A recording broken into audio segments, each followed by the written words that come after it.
कृष्ण हरी हरी जय जय राम कृष्ण हरी जय जय राम कृष्ण हरे जय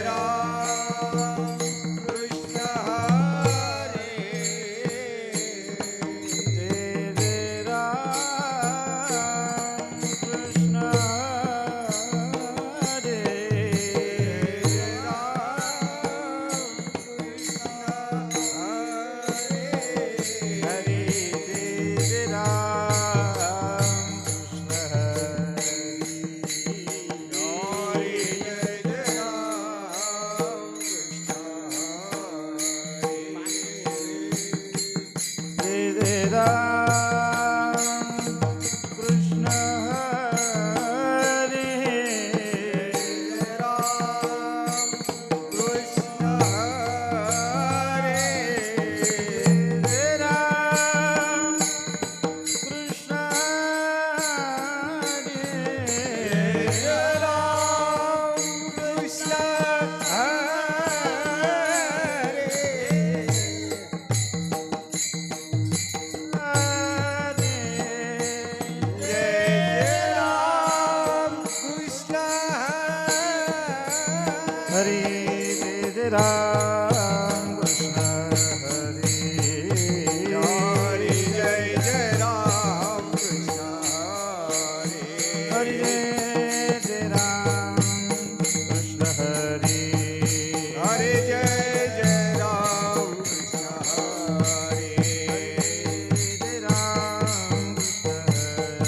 सुंदर ध्यान उभे विटेवरी सुंदर ते ध्यान उभे विटेवरी सुंदर ते ध्यान उभे विटेवरी सुंदर ते ध्यान उभे विटेवरी सुंदर ते ध्यान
हार गळा कासी पितांबर तुळसी हार गळा कासी पितांबर तुळसी हार गळा कासी पितांबर आवडे निरंतर हेच ध्यान कंठी कौतुक म्हणे विराजिता कंठी कौतुक म्हणे विराजिता तुळसी हार गळा काच पितांबर तुळसी हार गळा काच पितांबर तुळसी हार गळा काच पितांबर आवडे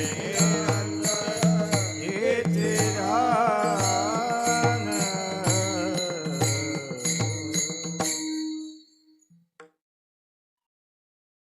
तुका म्हणे माझे तुका म्हणे माझे हेची सर्व सुख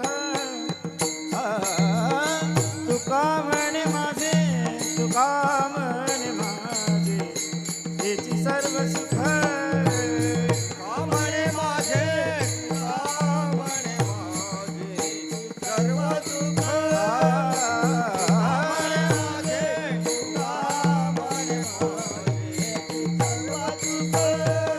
तुका म्हणे माझे तुका म्हणे माझे हेची सर्व सुख तुका म्हणे माझे तुका म्हणे माझे हेची सर्व सुख तुका म्हणे माझे तुका म्हणे माझे हेची सर्व सुख तुका म्हणे माझे तुका म्हणे माझे हेची सर्व सुख पाहिन श्रीमुख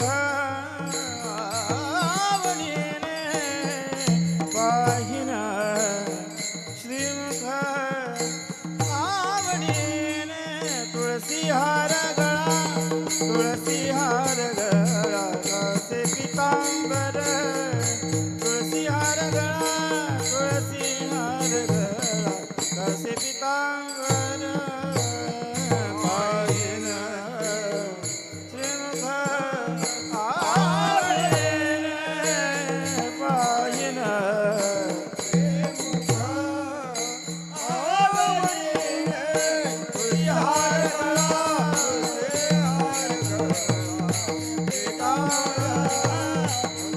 हार गळा तुळसी हार गळा कासे पितांबर आवडे निरंतर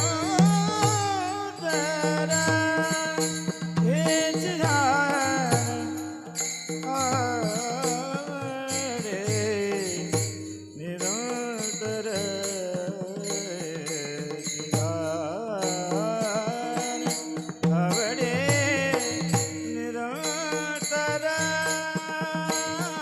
हेच ध्यान आवडे निरंतर हेच ध्यान तुळसी हार गळा तुळसी हार गळा कासे पितांबर तुळसी हार गळा तुळसी हार गळा कासे पितांबर आवडे निरंतर हेच ध्यान आवडे निरंतर हेच ध्यान तुळसी हार गळा हार गळा कासे पितांबर हार गळा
हरे जय राम कृष्ण हरे जय राम कृष्ण हरे जय राम कृष्ण जय जय राम कृष्ण हरे जय राम कृष्ण जय जय राम कृष्ण जय जय राम कृष्ण जय जय राम कृष्ण जय जय राम कृष्ण जय जय राम कृष्ण जय जय राम कृष्ण जय जय राम कृष्ण जय जय राम हरे जय जय राम कृष्ण हरे जय जय राम हरे जय जय राम हरे जय जय राम हरे जय जय राम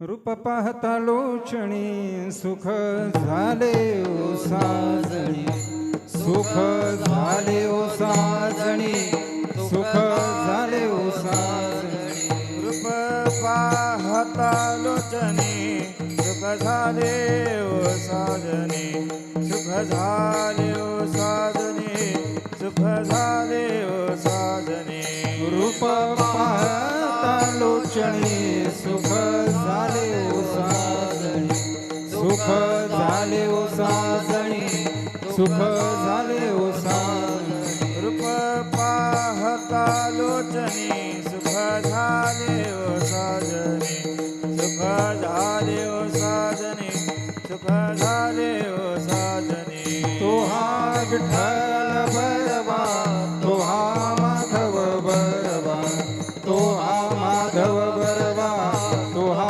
माधव बरवा तो हा विठ्ठल बरवा तो हा माधव बरवा तो हा माधव बरवा तो हा माधव बरवा बहुत सुकृतांची सोयी म्हणून विठ्ठली आवडी म्हणून विठ्ठली आवडी म्हणून विठ्ठली आवडी बहुता सुकृताची जोडी म्हणून विठ्ठली आवडी म्हणून विठ्ठली आवडी म्हणून विठ्ठली आवडी तो हा विठ्ठल बरवा तो हा माधव बरवा तो हा माधव बरवा तो हा माधव बरवा तो हा विठ्ठल बरवा तो हा माधव बरवा तो हा माधव बरवा तो हा माधव बरवा सर्व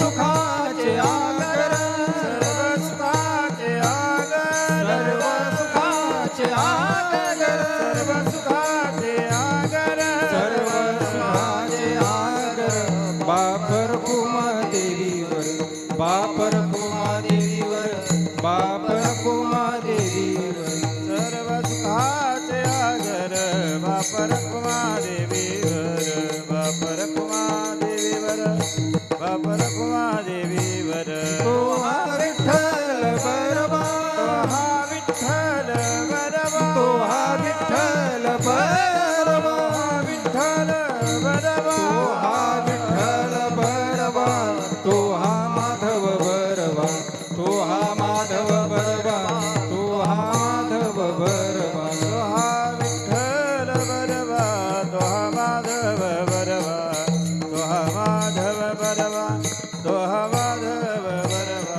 जय जय राम कृष्ण हरे जय जय राम कृष्ण हरे जय जय राम कृष्ण हरे जय जय राम कृष्ण हरे जय जय राम कृष्ण हरे जय जय राम कृष्ण जय जय राम कृष्ण हरे जय जय राम कृष्ण हरे राम कृष्ण हरे जय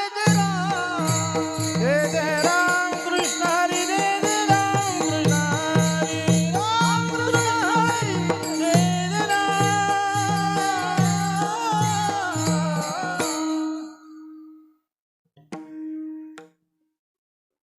झाले समाधान झाले समाधान झाले समाधान झाले समाधान तुमचे देखील चरण तुमचे देखील चरण तुमचे देखील चरण तुमचे देखील चरण तुमचे देखील चरण तुमचे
नाही नारायण देत नाही नारायण सुरवाडिकपणे असुरवाडिकपणे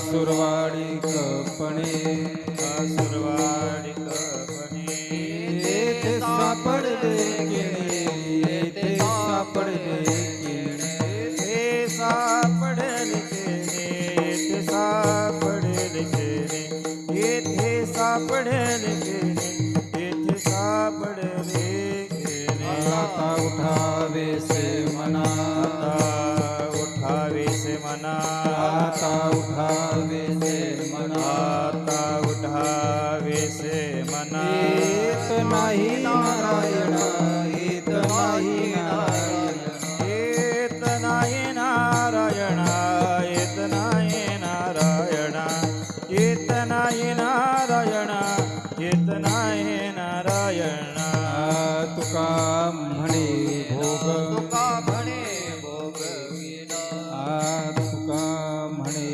भोग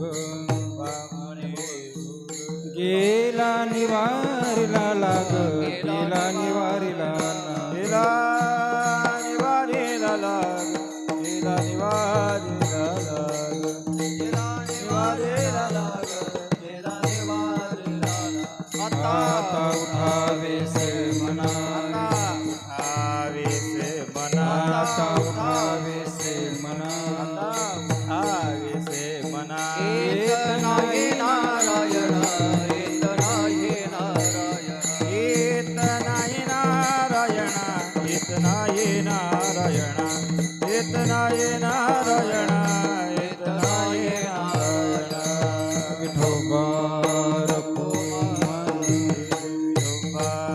रखुमाई हे विठोबा रखुमाई हे विठोबा रखुमाई विठोबा रखुमाई हे विठोबा रखुमाई विठोबा रखुमाई हे विठोबा रखुमाई विठोबा रखुमाई हे विठोबा रखुमाई विठोबा रखुमाई हे विठोबा रखुमाई विठोबा रखुमाई हे विठोबा रखुमाई विठोबा रखुमाई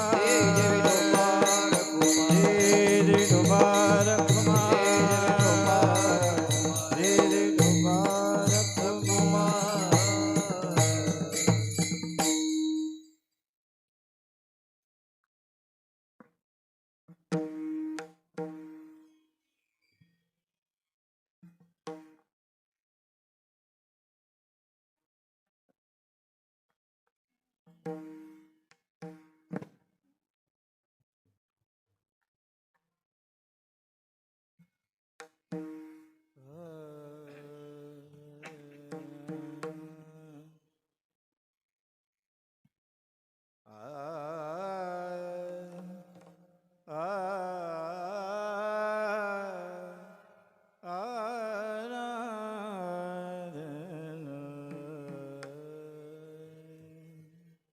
झाले समाधान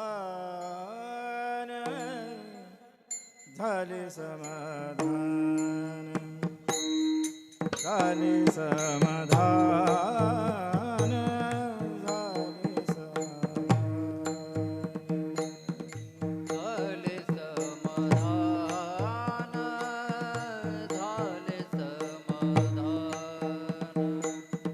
झाले समाधान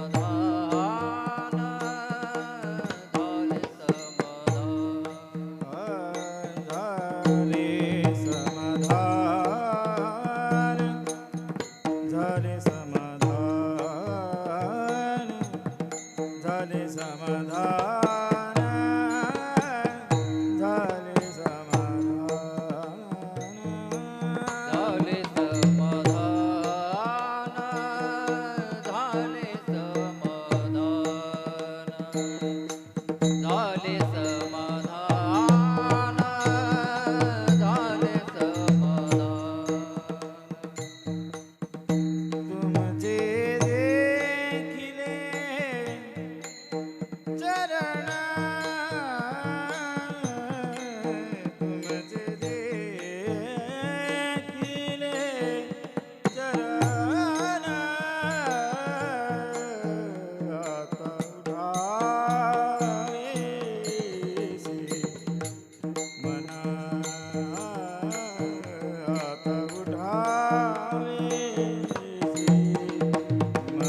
विठ्ठल विठ्ठल विठ्ठल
पंढरीनाथ भगवान माऊली ज्ञानेश्वर महाराज जगद्गुरु संत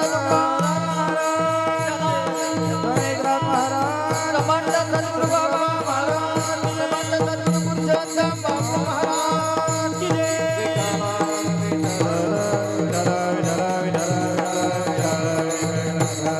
भारत माते की जय छत्रपति शिवाजी महाराज की जय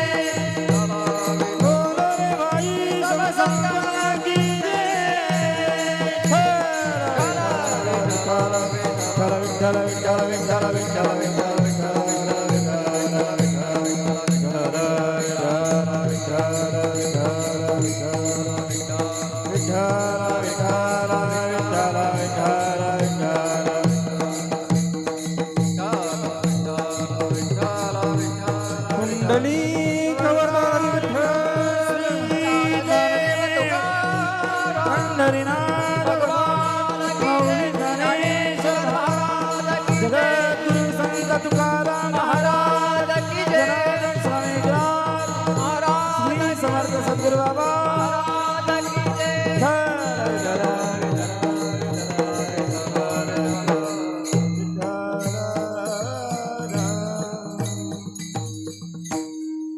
झाले समाधान तुमचे देखील शरण आता उठावे से मन येत नाही नारायण सुरवाडी कपणी येथे सापडले किणी आता उठावे से म्हणा येत नाही नारायण तुका म्हणे भोग गेला निवारीला लाग आता उठावे से म्हणा येत नाही नारायण पांडुरंगा करो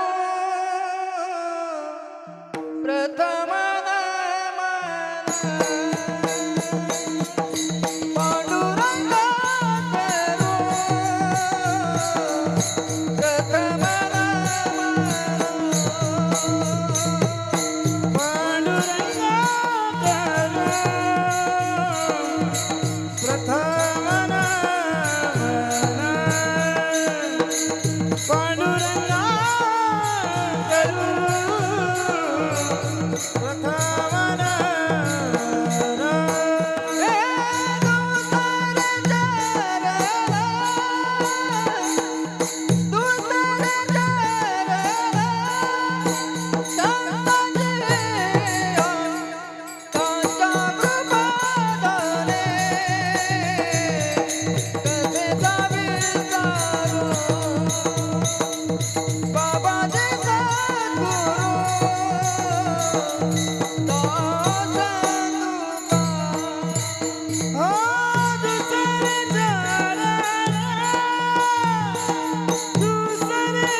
दुसरे चरण संतांची ज्यांच्या कृपादाणी कथेचा विस्तारू बाबाजी सद्गुरुदास तुका नमो ज्ञानेश्वरा निष्कळंका जयांची गीतेची वाचिता टीका ज्ञान होई लोका ती भाविका ग्रंथार्थिका ध्यान मूलम गुरुमूर्ती पूजा मूलम गुरुपदम मंत्रमूलम गुरुवाक्य मोक्षमूलम गुरुकृपा श्री संतांची या माथा चरणावरी श्री संतांची या माथा चरणावरी श्री संतांचे या माथा चरणावरी श्री संतांचे या माथा चरणावरी साष्टांग हे करी दंडवत साष्टांग हे करी दंडवत विश्रांती पावलो सांभाळा उदरी वाढले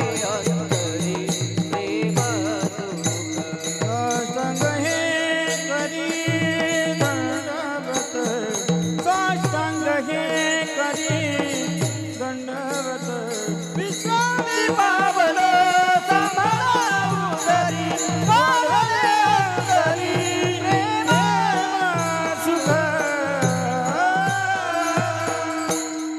झाले समाधान तुमचे देखिले चरण आता उठावे से म्हणा येत नाही नारायण सुरवाडी कपणे येते सापडिले किने आता उठावे से म्हणा येत नाही नारायण तुका म्हणे भोग गेला निवारीला लागे आता उठावे से म्हणा येथे नाही नारायण. प्रस्तुत सेवेकरता घेतलेला हा अभंग जगद्गुरु जगद्वंदनीय संत श्रेष्ठ तुकोबराय यांचा 4 चरणाचा सगळ्यांच्या परिचयाचा अभंग.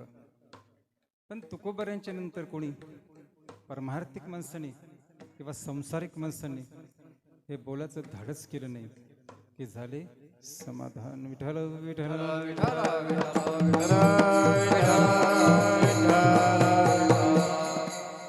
स्वानंद सुखनिवासी गुरुवर्य पतारे बाबा ब्रह्मलीन गुरुवर्य बापू बाबांची उपस्थिती आपण सर्व नामधारक मंडळी परमार्थिक मंडळी अंतःकरणामध्ये आध्यात्मिक त्याचबरोबर सेवा आणि प्रेम या 2 गोष्टी पाहायला मिळतात असे तुम्ही सगळे धार्मिक मंडळी. समाधान वाटतं आल्यानंतर खूप बरं वाटलं आणि खूप दिवसांनी मलाच बरं वाटलंय. विठ्ठल विठ्ठल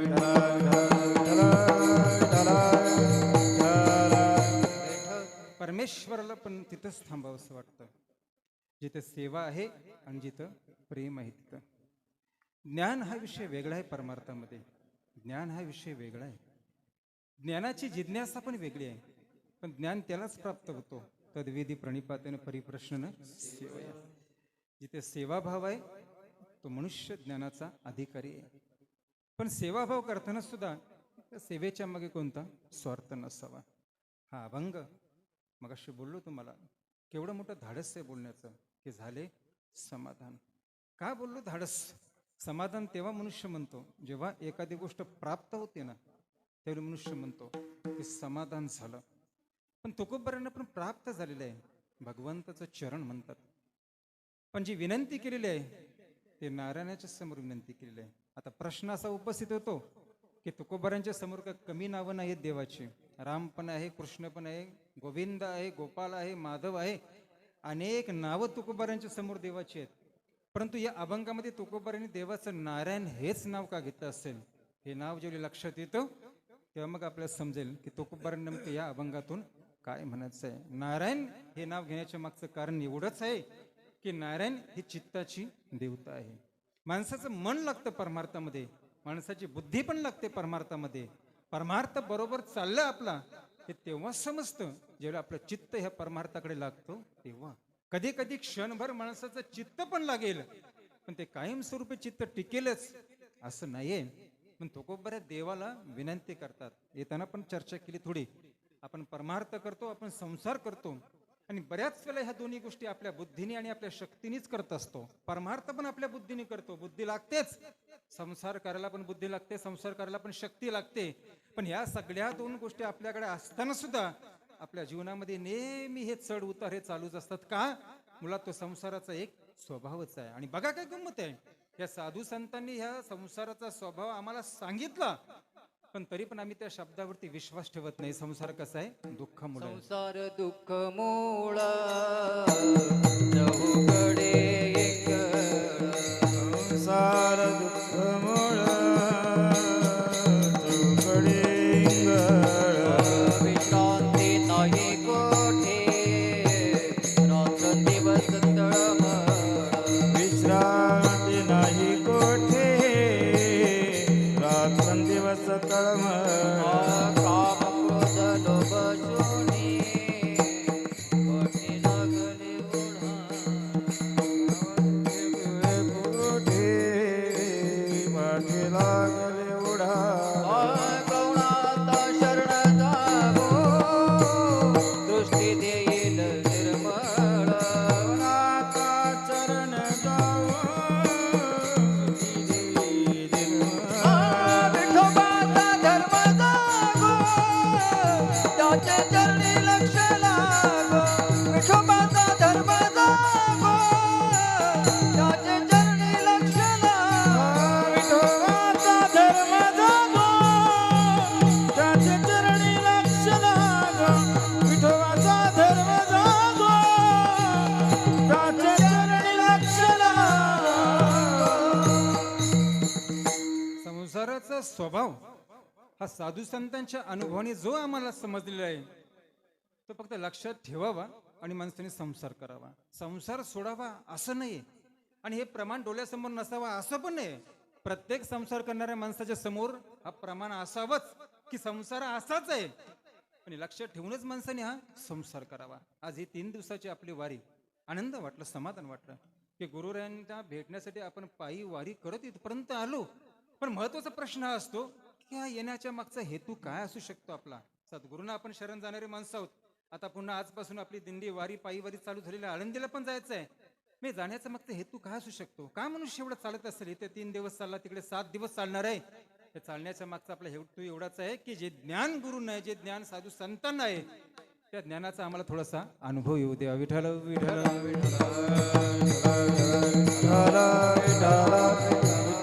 ज्या ज्या काही गोष्टी आम्हाला सद्गुरूंकडून, ह्या संतांकडून कळालेल्या आहेत, हे सगळं ज्ञान, हा ज्ञान आमच्या अनुभवाचा विषय बनावा, यासाठी हे सगळं असतं.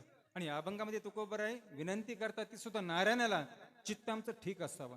बघा कशी गंमत आहे. लोक दवाखान्यात जातात, डॉक्टरकडे जातात, आणि डॉक्टरकडे गेल्यानंतर डॉक्टर 2 गोष्टी सांगतो. तुम्हाला जर बरं व्हायचं असेल ना, खूप जगायचं असेल, तर तुम्ही औषध पण घ्या आणि तुम्ही व्यायाम पण करा. दोन्ही गोष्टी सांगतात. औषध पण घ्या आणि व्यायाम पण करा. तुम्हाला जर जास्त जगायचं असेल तर जास्त जगण्यासाठी औषधं आहेत, जास्त जगण्यासाठी व्यायाम करावा लागतो. मग अध्यात्म कशासाठी आहे? अध्यात्माचं काम एवढंच आहे, अहो केवळ जास्त जगणं नाही हो, चांगलं जगणं पण आहे. विठ्ठला विठ्ठला जास्त जगणं हे काही विशेष नाहीये, तो मनुष्य प्रारब्धानेच जगणार आहे. पण त्याच्यासोबत चांगलं जगणं ही माणसाची इच्छा असावी. जास्त जगणं ही काही इच्छा नाहीये माणसाची, ही प्रत्येक जीवाला, प्रत्येक पाण्याला जास्त जगावंच वाटतं. पण माणसाचं तसं नसतं. मनुष्याला चांगलं जगावं वाटलं पाहिजे. कारण एवढंच आहे, प्रारब्धाचा भोग हा प्रत्येक जीव विकत भोगत असतो आणि त्याला भोगावंच लागतं. त्याला अपवाद कोण नाही. प्रारब्धाचं भोग, प्रारब्धानुसार सुख दुःख ही प्रत्येक जीवाला भोगावीच लागतात.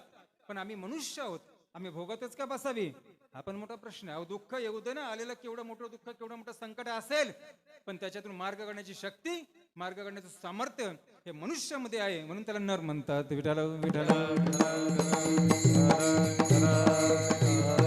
अभंगामध्ये सुद्धा तुकोबऱ्यांचा जो संवाद आहे, हा संवाद फार महत्वाचा आहे. आणि बघा कसं आहे, गुरूंना, ज्ञानी माणसाला आणि संतांना देवाशी संवाद साधण्यासाठी देव त्यांच्याशी प्रत्यक्ष आहे, आपल्याशी तो प्रत्यक्ष नाहीये. आपण पण देवाशी बोलतो, सुखात पण बोलतो, देवाचा आभार मानतो की तुझ्या कृपेने हे सगळं चांगलं झालं. दुःखात सुद्धा न सांगता सारखे सारखे आठवण करतो आणि देवाचं स्मरण करतो. ह्या सगळ्या गोष्टी आपल्या बाबतीत घडत असतात. सुख दुःखामध्ये आपण देवाशी बोलतो, परंतु आपलं जे बोलणं आहे ना, हे बोलणं मात्र अप्रत्यक्ष असतं. पण संतांचं बोलणं, देवाचं बोलणं, ज्ञानी माणसाचं बोलणं हे मात्र देवाशी कसं प्रत्यक्ष आहे. आपण देवाजवळ ठेवलेला नैवेद्य हा ठेवल्यानंतर आपल्यालाच खायला लागतो. पण शबरीने मात्र देवाजवळ ठेवलेला नैवेद्य हा देवाने खाल्ला होता. सुदामाने ठेवलेला नैवेद्य त्याची पोहे देवाने खाल्ली होती आणि नामदेव महाराजांनी ठेवलेला नैवेद्य हा सुद्धा देवाने खाल्ला होता. विठाल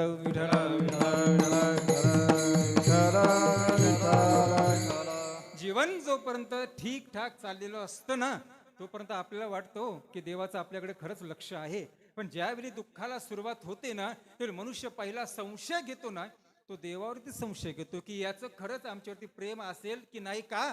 कारण देवाचा प्रेमाचा संबंध पण आपल्याशी प्रत्यक्ष थेट नाही आहे. जो संबंध देवाचा प्रेमाचा शबरीशी आला असेल, जो संबंध देवाच्या प्रेमाचा सीतेशी आला असेल, जो संबंध देवाच्या प्रेमाचा राधेशी आला असेल किंवा जो संबंध प्रेमाचा अर्जुनाशी आला असेल, थेट संबंध, तो थेट संबंध आपल्याला दिसत नसल्यामुळे संबंध असतो पण तो दिसत नाही.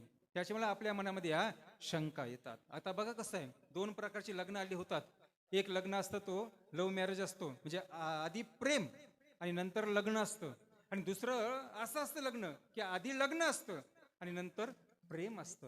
आता देवाचं ना आपलं लग्न झालेलंच आहे हो. अनेक जन्मामध्ये ह्या परमात्म्याशी आपला संबंध आहे. भगवद्गीता जर म्हणते ममय वंशो जीव लोकी, जर जीव माझा अंश असेल तर याचा अर्थ त्याच्याने आपलं लग्न झालेलं आहे, फक्त प्रेमच नाही अजून बसलंय. विठाल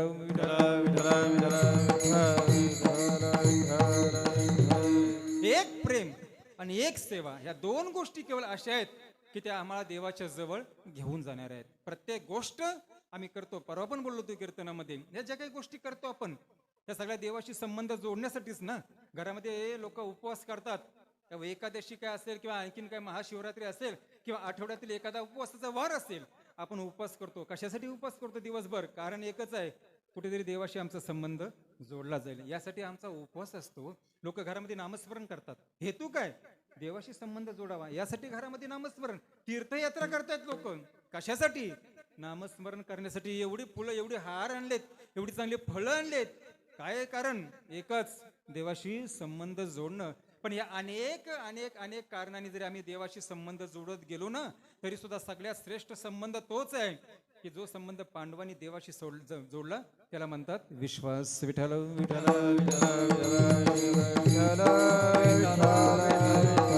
काय नातं असेल आणि काय सामर्थ्य, काय ताकद असेल या शब्दामध्ये. विश्वास की परमार्थाचा सगळा खेळ या शब्दावरती आहे. म्हणून तर विश्वासाची देवता कोणाला म्हणतात? शंकराला म्हणतात. शंभू महादेव ही विश्वासाची देवता आहे. विश्वास हे त्याचंच नाव आहे. आणि त्याच्या पत्नीचं दुसरं नाव काय? पार्वतीचं श्रद्धा. विठ्ठल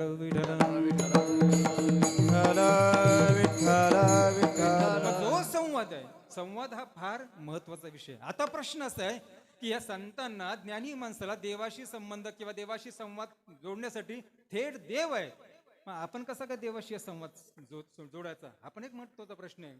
आपल्याला जर देवाशी संवाद साधायचा असेल तर मग आपलं माध्यम काय? आपलं माध्यम एकच आहे. दोन पद्धतीने आपण देवाशी थेट संवाद साधू शकतो. एक म्हणजे सद्गुरूंच्या माध्यमातून आणि दुसरं म्हणजे आपण आई वडिलांच्या माध्यमातून. आई वडिलांशी चांगलं बोललो ना देवाशी बोलल्याचं पुण्य आहे, लक्षात ठेवा. सद्गुरूशी चांगलं बोललो ना की देवाशी बोलल्याचं पुण्य आहे. आणखीन पुढचं महत्वाचं सांगतो, सद्गुरूंच्या चेहऱ्यावरचं हास्य आणि आई वडिलांच्या चेहऱ्यावरती जर हास्य दिसलं ना तर समजावं आपलं जीवन बरोबर आहे. विठाल विठाल आपल्या कुठल्या तरी क्रियाकर्मामुळे जर आपल्या सद्गुरूने, आपले आई वडील जर नाराज आणि दुःखी असतील ना तर याच्यापेक्षा मोठं नरकवास आपल्या जीवनामध्ये नाही आहे. त्या जीवनामध्ये एवढी अधोगती आहे ना, त्यामुळे जमेल तेवढी ह्या दोघांना आनंदित ठेवावा. सांगायचा विषय आपला हाच आहे की भगवंतशी तुकोबरांचा आलेला हा थेट संबंध, थेट संवाद. आता पुन्हा प्रश्न असा निर्माण करतो, आपण कसं काय एवढं देवाच्या जवळ येऊ शकतो? देवाच्या जवळ यायचं असेल ना तर तेवढी ती व्याकुलता पण पाहिजे. हे पण खरं आहे. अहो जर चालायचं म्हटलं ना, एखाद्या माणसाला गावामध्ये चालायला सांगा, गावातल्या गावात चालायला पण लोक मोटरसायकल स्कूटर वापरतात. गावातल्या गावात म्हणजे काय, खालच्या आलीच्या माणसाला वरच्यालीला जायचं असेल तर त्याला स्कूटर लागते, वरच्यालीला माणसाला खालच्यालीला यायचं असेल तर स्कूटर लागतो. ही खरी परिस्थिती आहे. मग आता एवढे तुम्ही 3 दिवस चाललात, कसे काय चालला असेल? उद्या चालून दाखवा, उद्या चालून दाखवा. नाही चालू शकत. पण 1 किलोमीटर चालू शकत नाही. मग लोक 150 किलोमीटर चालतायत, 300 किलोमीटर चालतायत. हा आता वणीवरून इथपर्यंत चालण्याचा प्रवास, ही एवढी ऊर्जा, एवढी शक्ती, बुद्धी आली तरी कुठून? हे सगळं चालण्याचं बल आम्हाला तिथून मिळतो, आमच्या अंतःकरणामध्ये असणारी ही व्याकुलता. सीता स्वयंवर होता, सीता स्वयंवर मध्ये सगळे एक एक एक एक एक योद्धा यायला लागला आणि धनुष्यबाण उचलण्याचा प्रयत्न केलाय. शेवटला कोणाला? राम. इच्छा होती का नव्हती ते काय माहिती नाही, पण रामाला वाटत पण नव्हतं पुढे जावं. सगळे चाललेत. शेवटी श्रीरामाने सीतेकडे पाहिलं आणि सीतेची व्याकुळता पाहिली ना, की सीतेला असं वाटायला लागलं की आता श्रीरामाने उठावा, धनुष्य उचलून तोडावा आणि मग मी ह्या श्रीरामाच्या गळ्यामध्ये ती जी आहे वर मला ती घालीन, ही इच्छा ही व्याकुळता पाहिली. तेव्हा राम उठले. विठ्ठल विठ्ठल.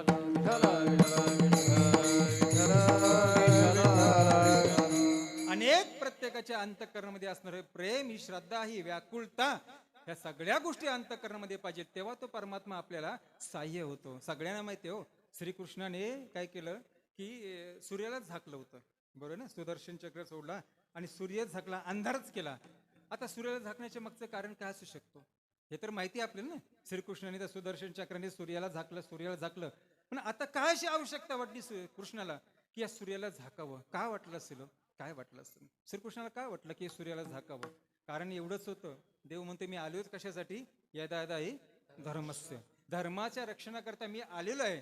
मग जर देव म्हणते मी धर्माच्या रक्षणाकरता आलेलो आहे, आता प्राण कोणाचं जाणार आहे? अर्जुनाचं. मग अर्जुनाचं प्राण वाचवण्याच्या मागचं कारण काय? अर्जुनाने तो धर्म धारण केलेला आहे. विठ्ठल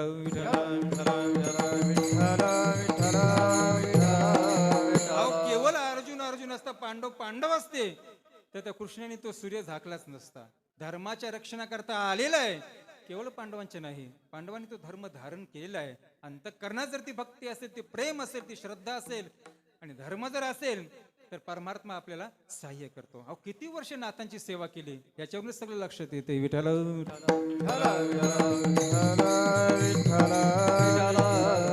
हा जो तुकोबरांचा विषय आहे अभंगामधील सगळ्यात महत्वाचा विषय, सगळ्यात महत्वाचा शब्द तो काय? तर तो म्हणजे हा समाधान. काय असं असेल की ते आम्हाला कसं काय मिळू शकते? समाधान. आणि समाधान हे पूर्णत्वाचं लक्षण आहे. अलग लक्षात ज्ञानी मनुष्य म्हणतात पूर्ण झाला, पूर्ण केला मनोरथ, किंवा कृतकृत्य झालो, कृतकृत्य झालो, इच्छा केली ते पावलो, इच्छा केली ते पावलो, इच्छा केली ते पावलो. कृतकृत्य झालो, इच्छा केली ते पावलो, इच्छा केली ते पावलो, इच्छा केली ते पावलो. कृतकृत्य झालो, पण कधी? इच्छा केली ते पावलो. आमची इच्छा काय? आमचा संकल्प काय? आम्हाला काय वाटतं? या फार सगळ्या गोष्टी महत्वाच्या आहेत. या परमार्थाच्या दारामध्ये आल्यानंतर इच्छा काय आम्ही घेऊन आलेलो आहोत. कारण मनुष्य आहे, हा मनुष्य इच्छा करणार पण, आणि ह्या माणसाची इच्छा ही पूर्ण होते. मनुष्य स्वतःची इच्छा पूर्ण करू शकतो, हे ताकद माणसामध्ये आहे. प्रकृती कशी आहे बघा, हे काय सिस्टीम असेल ना ह्या ब्रह्मांडाच्या प्रकृतीची, की प्रकृती मनुष्य सोडून बाकी सगळ्यांनी प्रकृती पूर्ण करते. बाकी सगळे ना प्रकृती सिस्टीम मध्ये पूर्ण करते. माणसाचं तसं नसतं. माणसाला स्वतःला पूर्ण व्हावं लागतं. तुम्हाला इथं आपल्याला कोणीही पूर्ण करणार या जगामध्ये कोणी नाही. आपल्याला बुद्धी दिलेली आहे, बरं, आपल्याला शरीर दिलेलं चांगलं, जे काही ठरवलं माणसाने तर नारायणाचा नारायण होऊ शकतो हे ज्ञान दिलेलं आहे. मग आमची ती इच्छा पाहिजे आणि पूर्ण करण्याची सुद्धा त्या पद्धतीने आमची साधना पण पाहिजे. आज गंमत बघा कशी आहे, साधनं विकसित झाली पण साधन करणारा नाही विकसित झाला. एक काळ असा होता की जर मला तुमच्यापर्यंत जर बोलायचं असेल ना, म्हणजे माझं बोलणं तुमच्यापर्यंत पोहोचवायचं असेल तर मला कितीतरी जोराने बोलावं लागत असेल, तेव्हा माझं बोलणं तुमच्यापर्यंत शेवटच्या आजींपर्यंत जात असेल. कारण तेवढी ही माईक सिस्टीमच नव्हती. आता ही साधनं विकसित झाली, बरोबर आहे, प्रवासाची साधनं विकसित झाली, बोलण्याची, ऐकण्याची, पाहण्याची सगळी साधनं विकसित झाली, पण मात्र मनुष्य जसा पाहिजे तसा विकसित झाला नाही. हा माणसाचा विकास, माणसाने आधी स्वतःचा विकास करावा आणि मग ह्या साधनांचा. सांगायचा विषय काय होता माझा? प्रकृती सगळ्यांना पूर्ण करते शिवाय मनुष्याच्या. झाड जर लावलं ना, एखादं झाड, आपण झाड लावा, झाड काही दिवसात तर मोठं होतं, छोटंसं रोपटं असतं ते मोठं होतं, आणि मोठं झालं ना थोडंसं की मग आपल्या त्या झाडाकडे पाहावं लागत नाही. मग ऑटोमॅटिक ती प्रकृती काय करते, त्या झाडामध्ये एक फळ आणते, बरोबर, आणि ते फळ आणल्यानंतर त्या फळामध्येच त्या फळाला चव पण येते. हा काय काय असेल बघा पद्धत, फळामध्ये चव येते, त्या फळाला सुगंध सुद्धा येतो. पण माणसाचं तसं नसतं. त्या माणसाला चव, माणसाला सुगंध अशी सहज गता येणार नाही. याच्यासाठी केला होता टस विठ्ठल विठ्ठल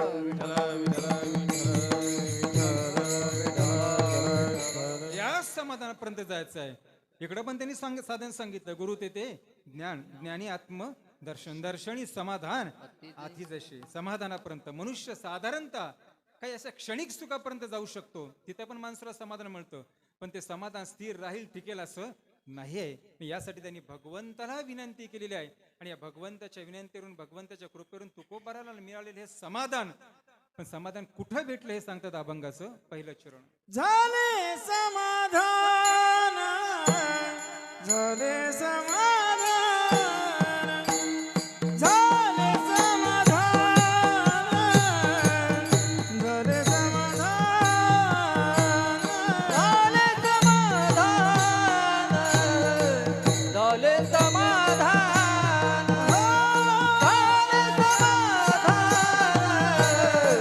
झाले समाधान, झाले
झाले समाधान तुमचे देखील चरण. समाधान परमार्थाचा शब्द आहे. समाधान, परमार्थिक लोक समाधान शब्द वापरतात. देवाला आपण काय म्हणतो? सच्चिदानंद, आनंद स्वरूप असणारा तो परमात्मा. आनंद, समाधान, सुख, शांती हे जे काही शब्द आहेत हे परमार्थिक लोकांचे शब्द आहेत. सांसारिक लोकांचे शब्द काय आहेत? बरं आहात ना विठ्ठल विठ्ठल. आपण काय विचारतो? बरे आहात ना. ज्या बरा जो शब्द आहे हा सांसारिक लोकांचा, आपला शब्द. मग आपण पण नाईलाजाने म्हणतो हो बरा आहे. बरोबर आहे, नाईलाज असतो आपला. बरा, मी बरा नाहीच, पण आता बोलायलाच पाहिजे. विचारण्यानेच विचारलंय बऱ्या आहात का? मग मी बरे आहात का विचारतो आम्ही? मनुष्य भेटल्यानंतर आम्ही काय विचारतो? विचारण्याचं कारण काय? बरं आहात का? काय कारण असेल? मला पण काय कमी लोकांनी विचारलं असेल आल्यानंतर इथं बरे आहात का, बरे आहेत का, बरे आहेत का? इथेच नाही, जिथे जाऊ तिथे, घरी सुद्धा कोण पाहून आलं तरी बरे आहेत का? आपण जरी कुठे पाहुणे गेलो तरी बरे आहेत का? काय विचारतात लोक सारखं सारखं बरे आहेत का, बरे आहेत का, बरे आहेत का? कारण एवढंच आहे, लोकांना माहिती आहे जगात कोणच बरं नाही. विठ्ठल विठ्ठल, कोण बराच नाही ते, पण बरे आहेत का? पण तुकोबारांचे ते शब्द आहे, झाले समाधान. का असं वाटत असेल? समाधान कधी? हा मोठा प्रश्न आहे. चालल्यानंतर इथे पोहोचल्यानंतर काय वाटलं? समाधान वाटलं, बरं वाटलं, समाधान वाटलं.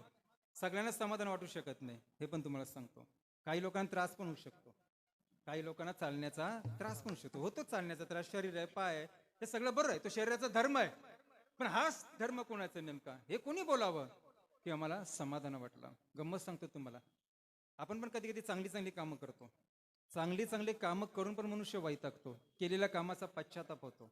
चांगली चांगली कामं करून सुद्धा मनुष्याला केलेल्या कामाचा कधी कधी पश्चाताप होतो. 10-10, 20-20 वर्ष केलेले परमार्थिक लोक सुद्धा म्हणतात संसार सोडून उगाच या परमार्थाच्या नादाला लागलो. ही या लोकांची मत आहेत. असं का होत असेल हो? काय कारण असेल असं की एवढी वर्ष परमार्थ करून पण मनुष्य वैतागतो? त्याला कारण एकच आहे. आता हे गाणारे गात आहेत, वाजवणारे वाजवत आहेत, आता माझ्याकडे कीर्तनाची सेवा आहे, हे सगळी गोष्टी आहेत हो. पण ज्यावेळी बघा दोन गोष्टीच होऊ शकतात कुठल्याही क्रियेने. एक तर तुम्हाला समाधान तरी मिळेल, नाहीतर तुमचा अहंकार अभिमान तरी वाढणार आहे. तिसरी गोष्ट तुमच्या बाबतीत घडणारच नाही. कुठलीच चांगली गोष्ट करा, आता मी ती कीर्तन करायला उभा आहे, माझ्या बाबतीत पण दोन गोष्टी घडणार आहेत. कीर्तन झाल्यानंतर एक तर माझा अहंकार वाढणार आहे, नाहीतर मला समाधान मिळणार आहे. कीर्तन चांगलं झाल्यानंतर कीर्तन चांगलं झालं ना माझं की माझा एकतर अहंकार तरी वाढेल, नाहीतर मला समाधान तरी मिळेल. अहंकार तेव्हाच वाढेल माझा ज्यावेळी म्हणे मी हे कीर्तन मी केलं, तेव्हा तो अहंकार वाढणार आहे. आणि समाधान तेव्हाच मिळेल हो, निमित्ताचा धने केला असे प्राणी विठाल विठाल.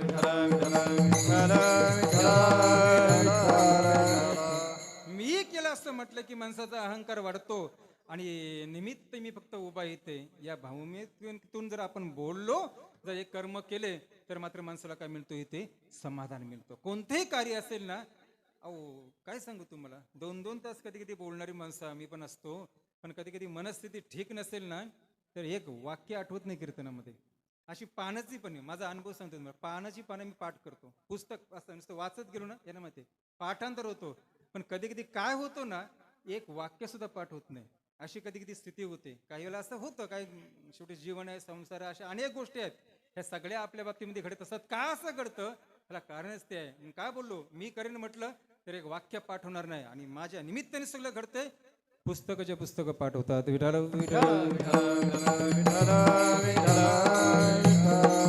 झाले समाधान. समाधान व्हावं असं वाटत असेल आपल्याला, तर आपण पण त्या भूमिकेतूनच इथं उतरायला पाहिजे. एक तर तुकोबारे म्हणतात, देवालाच सांगतायत नारायणाला. याचा अर्थ सरळ मगाशी बोललो, हा विषय कसा आहे? चित्ताचा विषय आहे. चित्तापर्यंत विषय गेला ना की स्थिर राहतो. आता मनस्थिती बघा कशी आहे. मनस्थिती ही काही मुलं असतात, ती मुलं लग्नाच्या वयामध्ये मुलं आली ना, तर बरीचशी पाहतो, आमची पण मुलं घरामध्ये, त्यांच्या त्या डीपी वरती राधाकृष्णाचाच फोटो दिसणार, दुसरा फोटोच नाही कुठल्या देवाचा.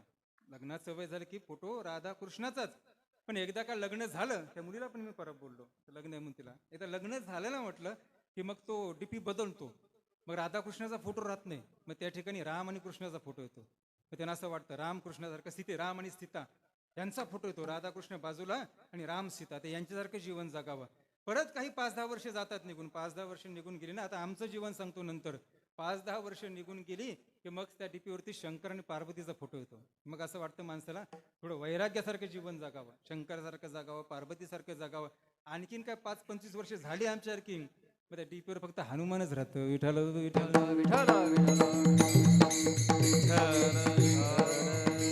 कोण समाधान देणार आणि कुठून समाधान मिळणार?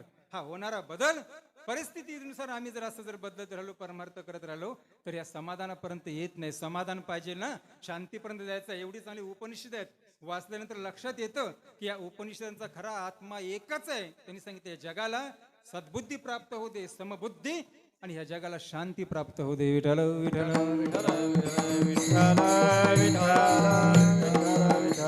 हाच आहे ना परमार्थाचा विषय. अध्यात्म कशासाठी असेल, कशासाठी कीर्तन प्रवचन केली जातात, काय याच्या मागचा हेतू असतो? एकच, मनुष्याला शांती मिळाली पाहिजे. शांती आणि त्याच्याबरोबर ही समबुद्धी. समबुद्धी समबुद्धी फार महत्वाची आहे, समान मानणारी बुद्धी. पण ही जी समबुद्धी आहे ही साधू संतांना आहे, त्याला कारण एकच आहे, त्यांच्याकडे असणार आहे ज्ञान. सांगायचा विषयाचा होता, समाधानापर्यंत यायचं आपल्याला, तर अभिमान नको, ह्या निमित्ताने येऊया. ज्या श्रीरामामध्ये धनुष्य उचलून तोडायचं सामर्थ्य आहे ना, तो राम सुद्धा वाट पाहतोय. एकीकडे सीतेची आणि दुसरीकडे गुरु विश्वामित्रांची. विश्वामित्र आज्ञा देतील, राम म्हणतो मी तेव्हाच काय करीन, इथे उभा राहीन, जाईन आणि ते धनुष्य तोडीन. का? त्यांची आज्ञा असेल तर. याचा अर्थ ते स्वतःला पण निमित्त म्हणतात. विठाल विठाल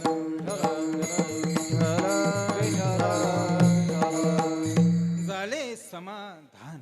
हा महत्वाचा. मग कशी बोललो, कृतकृत्य झालो, इच्छा केली ते पावलो. पण कोणाला समाधान होणार? समाधानापर्यंत पोहोचणार कोण? आणि कोण या जगामध्ये समाधानी आहे? 5 मान्यता आहेत. एक वेद मान्यता आहे, एक शास्त्र मान्यता आहे, एक लोकमत आहे, एक राजनीती आहे आणि एक साधू मत आहे. 5 मान्यता असतात जगामध्ये. 5 मान्यता. एखाद्याला वेदाची मान्यता असू शकते, एखाद्याला शास्त्राची मान्यता असू शकते, एखादा असू शकतो असा की ज्याला लोकमत मिळेल, एखादा असा असू शकतो की ज्याला साधुमत मिळेल. पण शेवटी मात्र फार महत्वाचं आहे सगळ्या मान्यतेमध्ये या सगळ्या मान्यता मिळणं, लोकमत, साधुमत, वेदनीती, शास्त्रनीती, या सगळ्यामध्ये ज्याला एकालाच प्राप्त आहेत तो समाधान आहे. त्याचंच नाव काय? राम. विठ्ठल विठ्ठल तुमचे देखील चरण. हा फार महत्वाचा आहे. पाहणं, कारण मनुष्यावरती ऐकण्यापेक्षा पाहण्याचा प्रभाव हा अधिक आहे. पाहण्याचा प्रभाव, मनुष्य विश्वास त्याच्यावरतीच ठेवतो जे प्रत्यक्ष आपण पाहू ते. कारण देवाशी आपला संबंध हा फोटोच्या माध्यमातून आलेला आहे, मूर्तीच्या माध्यमातून आलेला आहे, ग्रंथांच्या माध्यमातून आलेला आहे, आपण काहीतरी श्रवण केलेलं आहे, या माध्यमातून आपला देवाशी संबंध आलेला आहे. त्याच्यामुळे या माध्यमातून जेव्हा संबंध येतो त्यावेळी मनुष्य त्याच्यामध्ये कधी कधी विचलित होतो. पण या संतांचा संबंध जो आहे तो प्रत्यक्ष पाहण्यामध्येच आहे. तो हारे श्रीहरी पाहिला डोळे भरुनी, पाहते पाहणे दुरी सारुनी. मग हे जे पाहणं आहे देखले म्हणतात, पण देखले म्हणण्याचे मग फार महत्वाचं अंग आहे ते म्हणजे शरण. भगवंताचं जे रूप आहे ना, भगवंताचा जो आकार आहे, ह्या भगवंताच्या रूपामध्ये, भगवंताच्या आकारामध्ये दोन अंग फार महत्वाचे आहेत. एक म्हणजे भगवंताचं मुख आणि दुसरं म्हणजे भगवंताचं चरण. भगवंताच्या मुखापर्यंत सहज पोचता येतं पण भगवंताच्या चरणापर्यंत नाही. म्हणून पंढरपुरामध्ये दोन लाईन आहेत, एक मुखदर्शनाची लाईन आहे आणि दुसरी थेट चरणापर्यंत पोहोचण्याची लाईन आहे. ज्याच्याजवळ वेल नाही, संयम नाही, धीर नाही, ते लोक मुखदर्शनाला. आणि ज्याला वाटतंय की मला त्या पायापर्यंतच पोहोचायचं आहे तो मात्र बिचारा बराच वेळ फिरून येतो. त्याला कारण असं आहे, भगवंताचं मुखदर्शन हे सकाम भक्ताला पण होतं, पण भगवंताच्या चरणाचं दर्शन मात्र निष्काम भक्तालाच होतं. विठ्ठल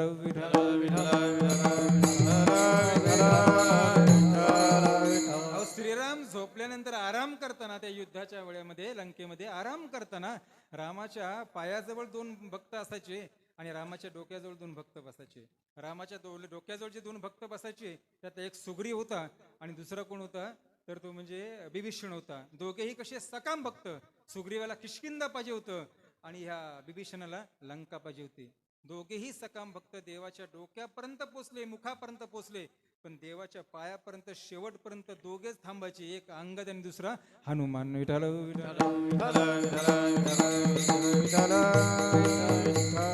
निष्काम भक्त हा भगवंताच्या चरणापर्यंत पोचतो आणि भगवंताचं चरण आणि तिथेच काय ज्ञान आहे. साधूच्या चरणाजवळ का जातात, सद्गुरूंच्या चरणापर्यंत आपण का पोचतो? नुसतं चरणाचं दर्शन जरी झालं ना तरी माणसाचा अहंकार, अभिमान काय होतो, कमी होत असतो. चरणापर्यंत नुसत्या पोचण्याचा तो प्रसाद आपल्याला की आपला अभिमान, आपला अहंकार कमी होतो ना. अहंकार कमी झाला तुका म्हणे देव झाला. काय वेळ लागतोय चरणापर्यंत पोचणं, केवळ तिथपर्यंत. ज्ञान का ज्ञान आहे? कोणाच्या घरात गडबड होत नाही, कोणाच्या घरात गडबड होत नाही. मगाशी असं बोलू, लोक पहिला प्रश्न भेटल्यावर काय विचारतात, बरं आहेत का? दुसरा प्रश्न काय विचारतात, घरची बरी आहेत का? आता काय बोलणार सांगा ना. पहिला प्रश्न काय आम्हाला, तुम्ही बरे आहेत का? दुसरा प्रश्न काय विचारतात, घरची बरी आहेत का? कारण सगळ्यांना माहिती आहे घरात काहीतरी गडबड झालेली असते. कोणाच्या घरात गडबड होत नाही. रामाचं जीवन पहा, राजा दशरथाचं मरण आणि सीतेचं हरण यासारखी गडबडच नाही रामायणामध्ये. विठ्ठल विठ्ठल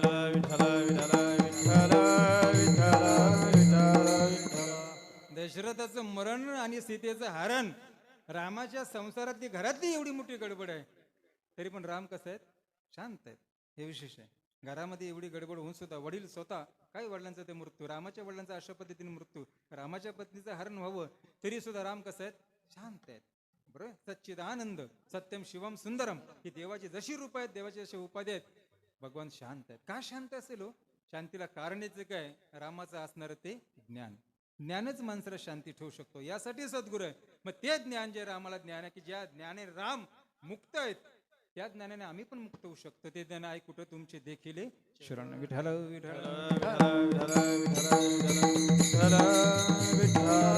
आणि का देवाजवळ यावं, काय कारण असू शकतो ना, काय कारण असू शकतो. किती सुंदर मंदिर, आणि का मंदिरामध्ये ह्या मूर्ती ठेवल्या जातात का? तसं आपल्याला निर्गुणाचं दर्शन नाही ना होत. निर्गुण सगळ्यातच आहे ना. आता मूर्ती भगवंताची माझ्या समोर आहे, राधाकृष्णांचे, बाबांचे रे समोर माझी मूर्ती आहेत. हे सगुण रूप आहे देवाचं. पण निर्गुण रूपामध्ये परमात्मा ह्या मंदिरामध्ये सगळीकडे भरलेला आहे. तुमच्या माझ्यामध्ये जो गॅप आहे, अंतर आहे, यात पण तो देव आहेच ना. निर्गुण परमात्मा सगळ्यामध्ये आहे. प्रल्हादाला खांब्यात पण दिसते ना, आपल्याला पण दिसतो, आहे मान्य आहे. मग हा निर्गुण परमात्मा सगळीकडे व्याप्त आहे. विठ्ठल जलीस्थळी भरला किंवा सर्वासाठी राम, पण तसा दिसत नाही ना. मग त्यासाठी काही नसेल दिसत ना तर निर्गुणाचे भेटे आलो सगुणाचे संगी. हे मूर्ती आहेत, हे आकार आहेत. ह्या आकाराकडे पाहावं. तुमचे देखील हे चरण संसाराकडे पाहून पण माणसाची बुद्धी थकेल हो. पण देवाचं रूप, देवाचा आकार पाहिला ना की थोडस समाधान वाटतो. थोडस लांब आहे, त्याच्या आपण जवळ जाऊया आणि ते कुठे येऊया, अगदी स्वतःच्या जवळ या, स्वरूपाच्या जवळ या. आणि या स्वरूपाच्या जवळ विठ्ठल जरीसमध्ये वाटला मला बोललो एका आत्म्याजवळ येऊया आणि इथंच त्याला पाहूया. इथं पाहू तर आपल्याला काय भेटणार आहे, त्याचं समाधान भेटणार आहे.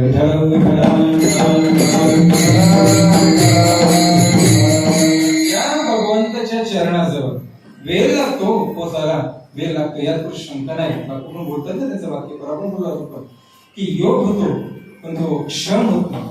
बऱ्याचशा गोष्टी साध्य होतात पण त्या टिकत नाही, असं आहे. बऱ्याचशा गोष्टी जीवनामध्ये पारमार्थिक गोष्टी साध्य होतात पण ते टिकत नाही ना. काय असेल गुरूंची कृपा, त्यांचा मोठेपणा की त्यांनी आपल्याला नामस्मरण दिला. प्रत्येकाचा तो अधिकार नसतो, हा पात्रता नसते, पण त्यांचा मोठेपणा, त्या सद्गुरूंचा मोठेपणा की त्यांनी आपल्याला ते नामस्मरण दिलं, नाम दिलं. हे नाम जपा, त्याचं स्मरण करा, याचं ध्यान करा. हा त्यांचा मोठेपणा म्हणून त्यांनी आपल्याला दिलेला आहे, तो आपल्याला मिळालेला आहे. ह्या गोष्टी आपल्याला मिळालेल्या आहेत, त्याचा आता योग झाला. पण याचं सतत सतत स्मरण करणं कसं, हे मात्र काय आपलं काम आहे. लक्षात घ्या, हे आपलं काम आहे. यासाठी चित्त पाहिजे. कथा कीर्तन ऐकायला मन पण लागतं, बुद्धी पण लागतं आणि चित्त पण लागतं. त्या वनवासामध्ये लक्ष्मणाने रामाला प्रश्न केला होता, हे श्रवण कसं करायचं. हा, मी तुमच्याकडून श्रवण कृती सांगितलं. राम उपदेश करतात, पण उपदेश करत असताना मात्र लक्ष्मण विचारते मी कसं ऐकू. तेव्हा राम म्हणतात आधी मन लावून ऐक, नंतर सांगितलं बुद्धी लाव आणि नंतर सांगितलं चित्त लाव. मन का, केवळ मन का नको. मनाला मनोरंजन खूप आवडतं. कीर्तन असतं, प्रवचन असतं, थोडंसं हसून नाचणं, इकडून तुम्ही उड्या मारल्या की बरं वाटतं. आता हे बरं कोणाला वाटलेलं असतं, आपल्या मनाला वाटलेलं असतं. आणि बरं वाटलं याचा अर्थ आपलं मन तिथं लागलेलं असतं. आला लक्षात. पप्पा जरी पप्पा वाजवतात, आपली पण कुठं आपण वाजवत नसतं तरी थोडीशी इकडे तिकडे होतात. याचा अर्थ ते आपल्याला आवडलेलं असतं, आपलं मन त्याच्यामध्ये लागलेलं असतं. गायनाचं कधी कधी आपल्याला काहीच ज्ञान नसतं, पण गाणाऱ्या माणसाचं गायन ऐकलं तरी आपल्याला थोडंसं समाधान वाटतं. याचा अर्थ मन आपल्याला तिथे लागलेलं असतं. हा सगळा मनाचा खेळ असतो. पण बऱ्याच वेळा असं होतं ना कधी कधी की हे सगळं मनाचं मनोरंजन झालं, कीर्तन संपून गेलं की पुन्हा मन आपलं जागेलं असेल. कधी कधी गंमत म्हणून बोलत असतो. कीर्तन झाल्यानंतर लोक पण आम्हाला विचारतात, बोलतात काही लोक, दुसऱ्या दिवशी फोन करून तुमचं कीर्तन लोक मन लावून ऐकत होते. दुसऱ्या दिवशी फोन करून कोणतरी ज्याने तारीख घेतलेली असते ना, तो फोन करून आम्हाला सांगतो तुमचं कीर्तन लोक मन लावून ऐकत होतं. यात काही विशेष नाही, लोक टीव्ही पण मन लावूनच बघतात. टीव्ही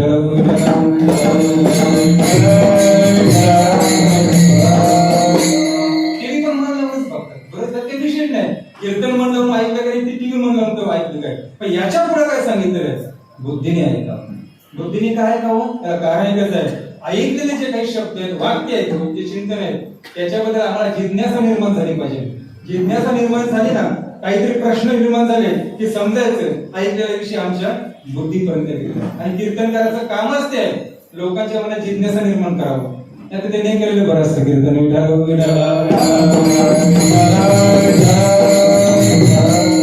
लोकांच्या मनामध्ये बुद्धीमध्ये ती जिज्ञासा निर्माण करणं हा सगळा महत्वाचा भाग आहे. विषय काय आपला चरण, तिथे लक्ष ठेवायचं आहे. पण मनाने आणि या बुद्धीने जिज्ञासा फार महत्वाची. परमार्थामध्ये ज्ञान त्यालाच होतं ज्याच्या ठिकाणी जिज्ञासा आहे त्याला. नंतर उपनिषदामध्ये जो काही संवाद आहे ना, उपनिषदामध्ये त्याचा सर्वश्रेष्ठ संवाद जर कोणता असेल तर तो यम आणि नचिकेत यांचा संवाद फार महत्वाचा आहे.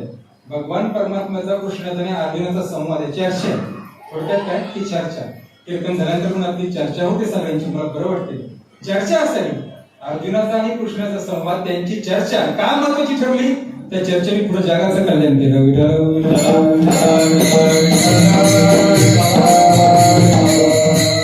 स्वतःच नुकसान करण्याची चर्चा काय करायची, काय चर्चा बघा ना. गीतेचं पाठांतर, गीतेचं वाचन आज केलं जाते, त्याच्यावरती चर्चा केली जाते. मच्छिका मदगतपाना बोध यांचे परस्परम.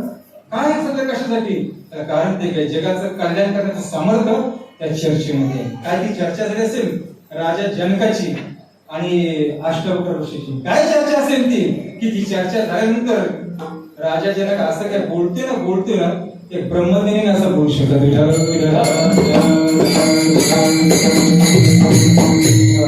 ऐकल्यानंतर ते जिज्ञासा निर्माण झाली की समजायचं आपला विषय आपल्या बुद्धीपर्यंत पोहोचलेले आहे.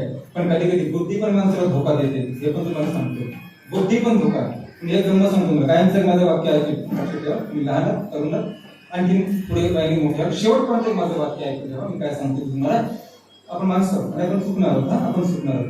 आणि जर चुकलो ना तर सारखं स्वतःला दोष देत बसू नका. म्हणजे मी चुकलं, माझ्याकडे चुकलं, माझ्याकडे चुकलं. आयुष्यभर बऱ्याच मनुष्य नाही याच्यातूनच बाहेर पडत नाही. मानसिकरित्या मानसिक आरोग्य जे आपलं बिघडतं त्याला कारण ते आपल्याकडून झालेली चूक असते आणि त्या चुकीमुळे आपण सारखं स्वतःला दोष देतो. आजार दोन प्रकारचे असतात हा. एक आजार असा असतो ना की जो आजार बाहेरून आतमध्ये येतो, असा एक आजार असतो. आणि दुसरा आजार असा असतो जो आतून बाहेर येतो. बाहेरून आतमध्ये जो आजार येतो ना, ताप असेल, थंडी असेल, काय असेल, ते डॉक्टरकडे जाऊन बरी करता येते. पण मात्र आतून जर आजार बाहेर आला ना तर तो डॉक्टरला पण बरा करता येत नाही. याला कारण असं आहे, बाहेरून आतमध्ये आजार आत जातो तो आजार वेगळा आहे, त्याला शारीरिक आजार म्हणतात. आणि आतून जो बाहेर आजार येतो त्याला मानसिक आजार म्हणतात.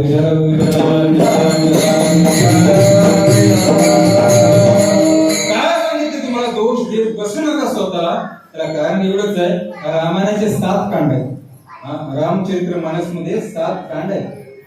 बालकांड आहे, त्याच्यानंतर अयोध्याकांड आहे, अरण्यकांड आहे, किष्किंधा कांड आहे, सुंदरकांड आहे, लंकाकांड आहे, उत्तरकांड आहे. जे काही 7 कांड आहेत ना, त्या 7 कांडामध्ये अशी काही चांगली माणसं आहेत, चरित्र आहेत ना, त्याच्या चरित्रांची पूजा होते. पण त्यांच्याकडून चूक झाली. काय गमत बघा, रामचरित्र मानस मध्ये जे 7 कांड आहेत ना, त्या 7 कांडामध्ये अशी काही महान चरित्र आहेत. महान चरित्र. पहिल्याच कांडामध्ये अयोध्या आहे, पुढे कैकेयी आहे, त्यानंतर सीता आहे, पुढे गरुड आहे. अशी महान पात्र, या महान पात्रांकडून चुका झाल्या, पण त्यांनी त्या चुका सुधारल्या. झालेल्या चुकांमध्ये गुंतत बसण्यापेक्षा त्या सुधारूया आणि मुक्त होऊया.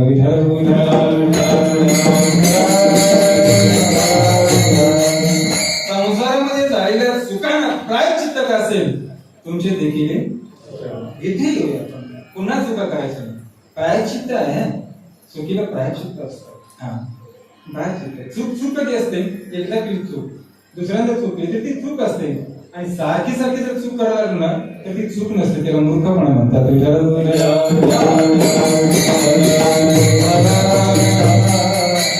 झाले समाधान तुमचे देखील शरण. बस तुकोपर्यंत वाटते. संसाराकडे दृष्टी टाकण्यापेक्षा ना जे आहे ना, संसार कसा आहे, हे कसं बदलणार आहे सगळं. याच्यामध्ये असणारा तो स्थित्यंतर मनात करी याचा विचार. माया कशी कसं सांगितले, मनात करी याचा विचार. सारखा विचार करायला का तर ते जगत बदलते. आणि बघा एक गंमत सांगतो तुम्हाला. पाहावं, या कृष्ण का नाही, बदलणारे जग पाहावं, बदलणारे जग पाहावं. पाहिल्याशिवाय नाहीच आहे. आता इथून मला घरी जायचंय, रवावरून सनेराला जायचं, पुढे आणखी 20 किलोमीटर. आता पाहिलंच ते समोर गाडी चालवताना तर सनेरापर्यंत मी पोहोचणार कसं काय, बरोबर आहे ना. पाहावं, पण स्मरण मात्र जे आहे ना बदलणार पाहावं, पण स्मरण मात्र न बदलणारच करावं.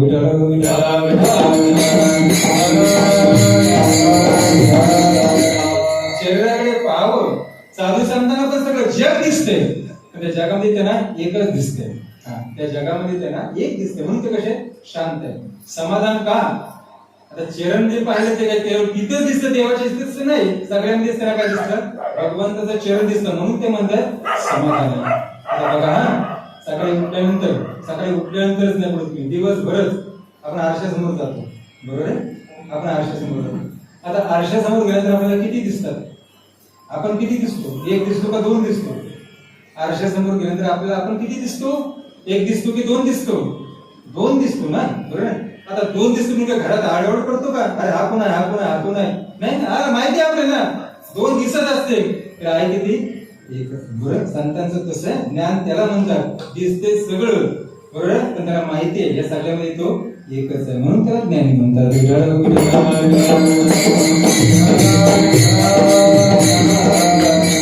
एक दिसतंय तुकोबर म्हणते जाता. इथून मला बाजूला हवं असं वाटत नाही. अभंगाचं दुसरं आता उठावे से मना,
आता उठावे से म्हणा एक नाही नारायण नारायण सत्य हाच नारायण बरे सत्य संकल्पाचा दाता नारायण सत्यच नारायण आहे नारायणच काय सत्य सगळ्यात मोठी पूजा ती आहे ना घरामध्ये आपण घालतो सत्यनारायणाची पूजा सत्यनारायणाची पूजा असते ती जो दिवसभर सत्यच बोलतोय ना तर आणखी सत्यनारायणाच्या पूजेची आवश्यकताच काय